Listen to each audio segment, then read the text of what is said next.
Let's review the good, the bad, and the ugly from this SWS sprint race I recently competed in. And it was my first time at this track, so you're going to see my learning process across the 3 races, starting race 1 in P3, off to a decent start, but immediately making a rookie mistake and not covering the inside line. Notice this gap we leave at the inside, inviting any driver from behind to go down the inside. That's exactly what the driver in the red suit, Sandra, does. We tried to hang it around the outside, to no good effect. Now watch the driver on my outside, very brave and bold on the first lap in the green suit. That's Ayan going for a big move, and now we're going to be 3 abreast coming up towards the chicane. Somebody's going to have to yield over here, and I realised if I didn't back off over here, there'd be further complications. So by the time we get to the end of sector 2 on lap 1, I've already lost 2 places, so a terrible start as far as I'm concerned. Now as we come to the end of lap 2, I know I'm quicker than the kart in front, and I'm trying to force the issue. That wasn't smart because I dived to the inside over here thinking I'm close enough to make a move, but by the time we get to the apex, we're now side by side. The driver in front has the inside line, and you'll notice that small exchange has lost us a couple of kart lengths to the lead drivers in front. You can see I got better top end over here as I dived to the inside, compromising my line, compromising Sandra's line, still keeping my nose in there. And the second exchange of half-hearted moves has lost us further time to those in front. Now luckily, they're closing in on each other themselves, second and third, and they're going to battle soon. And on to lap 5, after 2 solid laps of working together with Sandra, look at that, we've caught up to second and third. And when you're in my position, you got the front row seat of almost a 3 kart battle now.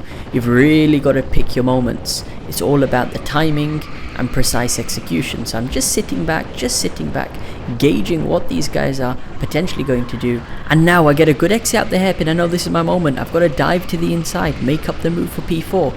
Can I get close enough to P3? Potentially dive it confidently this time? And that's exactly what we do. Late on the brakes there, cover off the switchback, and then immediately into attack mode, point the finger forward, let's catch up to P2, and trust me, this was going to be a tough battle between myself and Ayan. Now I know I've gained track position, but I've got to run with it and try to make up one more place to get into clean air. You can see how quickly I'm getting onto the back of P2, but you can get onto the back of him as much as you want. How effectively can you pass him? And that's what I'm trying to gauge over here.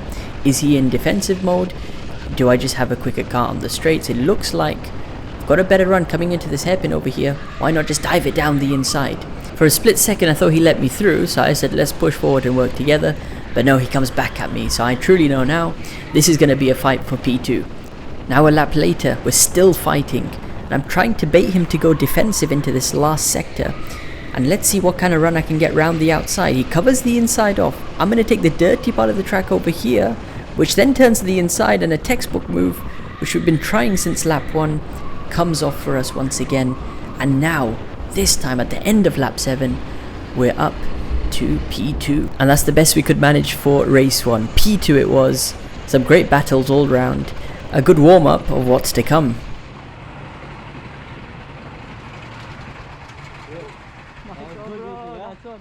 We need to catch him next time, yeah? That was close, huh? I thought I was gonna go into the mistake. Number? We're getting ready for race 2, starting in P2 alongside Ahmed Al-Hamadi in P1. He is currently ranked 7th best in the world for the SWS sprint rankings, so a top driver. And this time we actually get off to a decent start, so cutting across the track to cover off Ahmed on the inside, and he's smart, he doesn't fight me too hard, lets me go forward through the first corner, and now I'm leading. So the idea is, especially when you're in the front 2 cars on lap 1, go out and get in front as much as possible. Don't battle each other side by side throughout the first couple of corners, otherwise you're opening opportunity for those behind to catch you.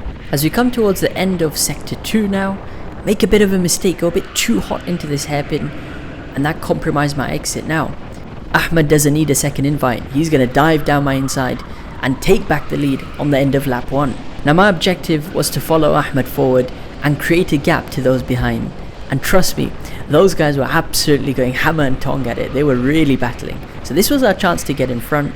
Now after 4 or 5 laps of working together, we were able to create a nice cushion to those behind, And now it's time for me to get on with it. Like, come on, we got a race to win over here. But it's Ahmed, a very experienced driver who'll hold his nerve, throw all the defending tactics at you, and he knows this track inside out. Now, at this phase of the race and point of the competition, I was really enjoying the track. I was getting into a nice flow.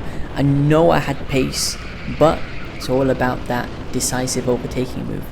Now, unfortunately, I just couldn't get close enough to make a move. And fair play to Ahmed, he had the pace to cover me off. He kept me at arm's length. And I'll tell you what, could I have been more aggressive on those opening few laps? Well, that's something to note for next time. So unfortunately, race 2, P2, and we know it as we come across the line. That was a missed opportunity.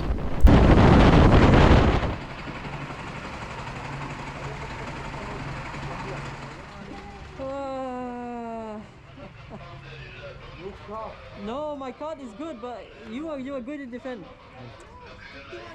Final race of the event, race 3. I'm starting P2. Let's just full send it. This time we get a decent start, trying to cover off the right hand side again. Ahmed gets an equally good start as me, and he claims the inside line heading into turn 1.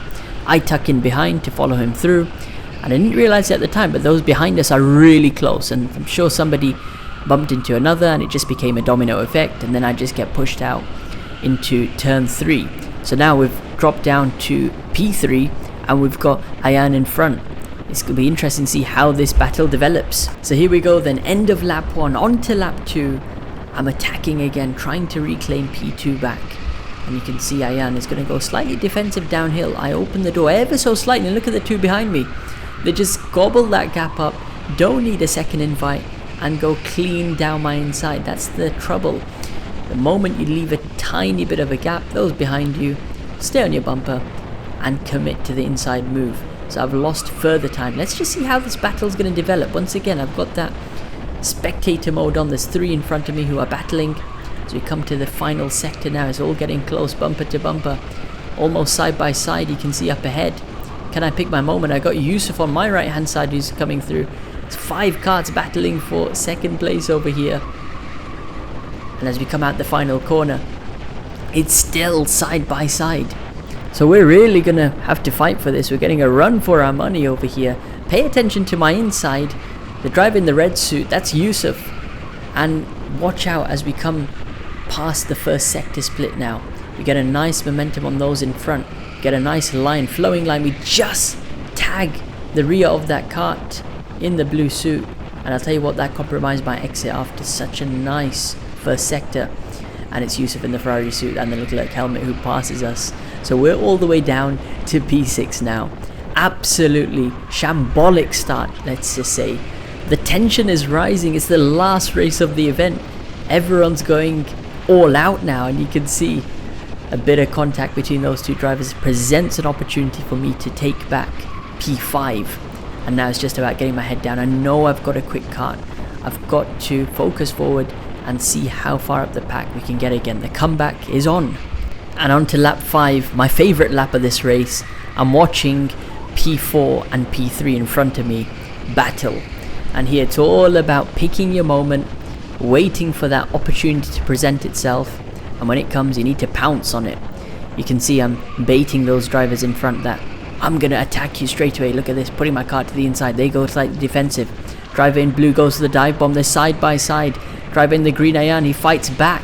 And it presents a beautiful switchback opportunity for me to dive down both of their insides and then cover off the line for the final 2 corners. And that is me up to P3. And let's stay on board for the fastest lap of my race as I chase down P3. Only a handful of laps to go. But you really got to appreciate this Al Fursan circuit. It's uphill, over the crest for turn 2, back downhill, absolutely flat out through here. Slight lift for turn 3, flick it to the left, flat out for turn 4 as you wind back uphill through the right. Loosen your hands up over here, don't get too tense, through the flat out chicane, the left right, high speed stuff over here before a heavy braking point of the first hairpin.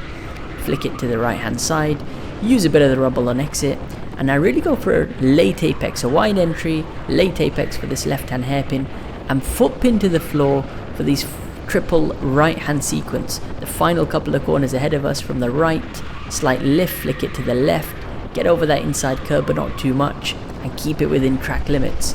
It is an absolutely incredible track, this.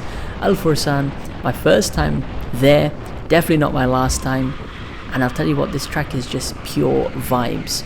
Now onto the final lap of the race. Can I get P2 before the line? If we can get a perfect exit out these final couple of corners, which we do get a decent run, but now it's just about the length to the finish line and there's just not enough road. It is going to be P3 in race 3, and if we average it all out, race 1 P2, race 2 P2, race 3 P3, and overall that was a solid second position overall in this SWS sprint race. So the good, well, the pace was there. First time at a new track, to match the leaders was really nice, and in this race I actually got the fastest lap of the race, 50.8 it was. The bad, probably racecraft. I think we can definitely improve on that, and some strategy calls as well. The ugly, well, not learning from mistakes, half-hearted moves, that will cost you time, not being decisive in some moments, letting other drivers pass you and then doing all the hard work and passing back. That's no use in the long run. That's the difference between Ahmed Al-Hamadi in this race, who won overall, and then obviously me, who finished in second. It was an absolute pleasure to be at the Al Fursan track for this SWS race. If you guys do enjoy these race review style videos, let me know in the comments. I look forward to bringing you a lot more of my races, but until the next video guys, I'll see you next time.